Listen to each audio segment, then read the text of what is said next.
Did you recently go through a breakup and you're feeling like you're going a little crazy?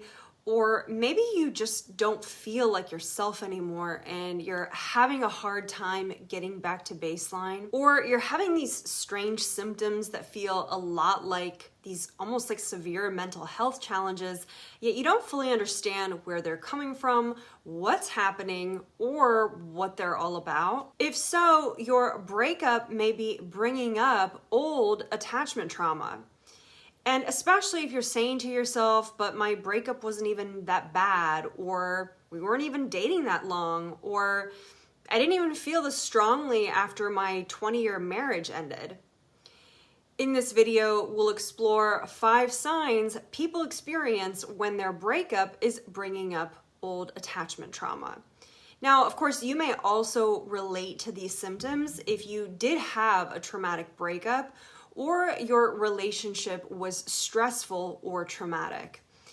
And this isn't so much about trying to pinpoint which is which, it's more so to help you feel understood if you feel like there's something seriously going on with you and you're really not sure what's happening. The first sign that your breakup is bringing up attachment trauma is this continuous, almost irrational sense of anger or frustration. And the key word here is continuous. This isn't the general kind of frustration or anger you feel when someone did you wrong and you kind of initially react or respond to it. This is more like when you find yourself replaying something your ex said and did and the impact it had on you over and over and over again. You find yourself kind of bubbling over with this almost uncontrollable sense of anger and frustration. And now more than likely, you're not actually taking that anger out on anyone in the real world, but inside it feels like a war zone. And the worst part is that you don't actually want to be angry with them. You would really rather forgive them or at least stop thinking about it, but your brain just can't seem to let go. And maybe you've heard the expression, if it's hysterical, it's historical. Well, that saying really applies here. When we can't pinpoint why we feel so angry, when the transgression doesn't seem to match the amount of emotion we feel, or when our anger haunts us and we just can't seem to almost get away from it, no matter how much we try to rationalize it, there might be more to that anger than meets the eye. The reason this is a sign of attachment trauma is that it reflects the deep emotional impact your breakup has had on you, which goes beyond this surface level reaction of a typical breakup. Attachment trauma often stems from unresolved issues related to early relationships, and our current breakup might be triggering these unresolved emotions. So when you continuously experience irrational anger and frustration, it could be your mind's way of trying to process and make sense of the attachment wounds that have been reactivated. This persistent type of anger and frustration is kind of like these emotional echoes from the past, from past experiences, where the intensity of your feelings don't align with the current situation. It's as if your subconscious is reaching back into your history, seeking to resolve past hurts and unmet emotional needs through your breakup. The next sign that your breakup may be resurfacing old trauma is when we experience new panic attacks. So first, let's explore a different perspective on panic attacks that you may not have heard before. When someone goes through a panic attack, first it's just a really stressful experience, and it's often perceived as incredibly frightening and distressing. And for the person who's experiencing the panic attack, it often feels as if there's something terribly wrong with them. Another way to view a panic attack is actually the body's attempt to process an overwhelming influx of unprocessed information, emotions, sensations, and thoughts. And it's not merely unprocessed content, but an excess of it. So more than your mind and body can basically efficiently handle. And often these unmetabolized emotions and thoughts will manifest as this intense physiological reaction that we call a panic attack. And the reason I suggest that panic attacks could be a sign of old trauma resurfacing from the breakup is because, as I mentioned earlier, there might be more to the breakup than meets the eye. The breakup might be bringing up unconscious content that your mind and body struggle to basically process in a prompt way, leading to the emergence of these panic attacks. A surge of physiological sensations. So if you're feeling a bit frightened around these symptoms, try to remember that your body is actually trying to send you a message. Now, that message could be a number of things, but one of them could be that you're stressed or that you're overwhelmed, or that your emotional body or the other layers of you need to be attended to. And they simply may need some additional TLC. Another sign your breakup could be triggering old attachment trauma is what I refer to as blame swinging. So this phenomenon involves a continuous oscillation between blaming yourself for the breakup, maybe criticizing your mistakes in the relationship, or regretting things you said or did, and then quickly shifting the blame back to your partner. You might accuse them of disappearing or abandoning you or never truly being there for you. And then this frustration sets in as you alternate between being hard on yourself and then in the next moment being harsh on your partner. This repetitive pendulum swing of blame can be a clear sign of underlying attachment trauma. There are two key reasons. First, the act of you blaming your partner can create inner conflict because of the attachment you had or still have with them. And if you carry this unresolved attachment wounds from your childhood, and particularly if you couldn't place appropriate responsibility on an attachment figure, this pattern can extend into your adult relationship. Blaming your partner or holding them accountable may almost feel like a betrayal of your attachment figure. During childhood, it's often really challenging for a dependent child to blame their caregivers when they are being let down. That's when we may revert to blaming ourselves, which may have been an adaptive survival strategy in our family system.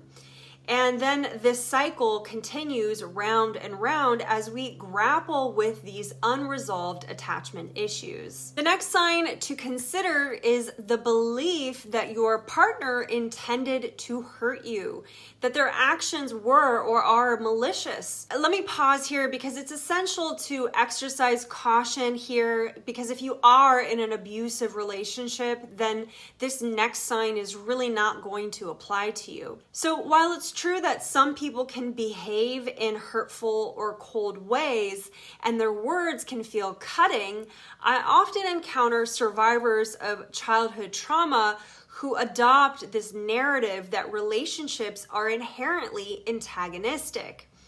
They may perceive their partner as out to hurt, humiliate, or manipulate them. When this narrative persists, it often indicates underlying attachment trauma. Children who are raised in these types of hostile environments can develop the belief that relationships are either hostile at their worst or an ongoing power struggle, with one person holding all the power while the other person is powerless. If you find it challenging to let go of how your partner treated you after a breakup, it's possible that this experience is triggering an attachment wound. Another prevalent sign that often points to underlying attachment trauma is the reemergence of the abandonment wound. So while it's natural to experience a period of adjustment and orientation after a breakup, for some people, the pain runs much deeper. The abandonment wound can evoke this kind of profound sense of loneliness, an irrational, sometimes fear of solitude. Sometimes the abandonment wound can even kick up this feeling of being untethered from the world around us, like we're adrift, kind of floating out in space. Now, these symptoms extend beyond the typical effects of a breakup and frequently signify the kind of reawakening of a much older abandonment wound. If we find ourselves in the grip of this abandonment wound, we can often straddle this line between our adult selves and our child consciousness. And this state can flood us with these overwhelming emotions and self-perceptions that can be disorienting. Another sign that your breakup may be stirring up an attachment wound is what I refer to as reality wipeout. This occurs when a relationship ends suddenly or when your partner acts especially cold, leaving you disconnected and unable to gather more information from them. In these types of situations, it can feel like a complete erasure of reality. During this phase, you may find yourself stewing for weeks or months, walking around in disbelief and asking questions like, did I ever truly know this person? Or who is this person? Did they ever love me at all? You may second guess yourself, wondering if your partner cared about you, and ultimately blame yourself for the time you feel was wasted. Reality wipeout can happen when your partner leaves abruptly, leaving you with an information void that you must fill on your own. Now, this can be challenging if your self-esteem has been compromised after a breakup. And also, it can occur when an ex-partner ends the relationship, especially cold or harsh manner, which can hit a particularly sensitive spot in our attachment system.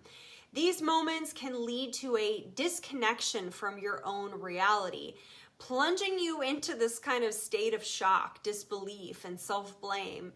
This too is a sign of attachment trauma because it highlights a compromised sense of self. So for instance, you may default to someone else's opinions, ideas, or words, or create assumptions about what your partner even thought about you, rather than relying on your own experience. So to combat reality wipeout, what we can do is we can reestablish a connection with what actually happened by focusing on a reasonable truth. So what this looks like as an exercise is listing 5 to 10 concrete facts about the actions and responsibilities that contributed to the breakdown of the relationship. Here's a common example. We'll transition from fantasy to reality. So a lot of times people say, if I hadn't asked for this XYZ or tried to have that conversation, my partner would still be with me, and none of this would have happened. And now here's what a reasonable truth might sound like instead. I attempted to have a conversation with my partner about my wants and my needs because I felt the relationship was becoming imbalanced. Initially, my partner seemed willing to participate in the conversation, but shortly thereafter, they either stopped communication with me or told me my requests were too much.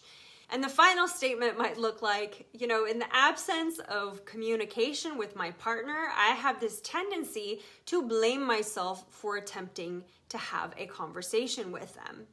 And as you write these reasonable truths, take the time to, take a moment to sit with yourself and see how it feels to actually write down specific facts about your relationship rather than the meaning that you're making around the events that happened. By focusing on these reasonable truths, we can work to reconstruct a more grounded and accurate understanding of our past relationship experiences. If you've resonated with the signs that we talked about in this video and you feel like you would like some guidance and support to navigate your journey towards healing, then I encourage you to take the next step and sign up for a one-on-one coaching call with myself. And to focus on your attachment trauma and relationship recovery. Coaching sessions are designed to provide you with personalized strategies and insights that are tailored to your unique circumstances. So here are some of the things that we can typically focus on in an attachment-focused coaching session. So the first is understanding your trauma and attachment wounds. You can gain clarity about how your attachment trauma may actually be influencing your current emotions and behaviors today. And we can also develop coping strategies so you can learn practical tools to manage overwhelming feelings such as anxiety or self-blame. You can also begin to learn how to rebuild your self-esteem and reconnect with your inner strength and resilience so that you can empower yourself to move forward with confidence. And of course, you can learn to heal and grow and explore techniques for healing your attachment wounds and building healthier, more fulfilling relationships in the future. You don't have to go through this challenging journey alone, and I encourage you, if you're resonating with my voice, to take the first step towards healing and reclaiming your sense of self by scheduling a coaching call. You can book a session on my website using the link in either the comments or in the description below. Thanks so much for watching this video, and if you liked it, go ahead and hit that like button and subscribe if you want to watch more videos like this. Next up is my video on gaslighting. Are you gaslighting yourself after a breakup with an avoidant ex? Definitely check that video out right up here.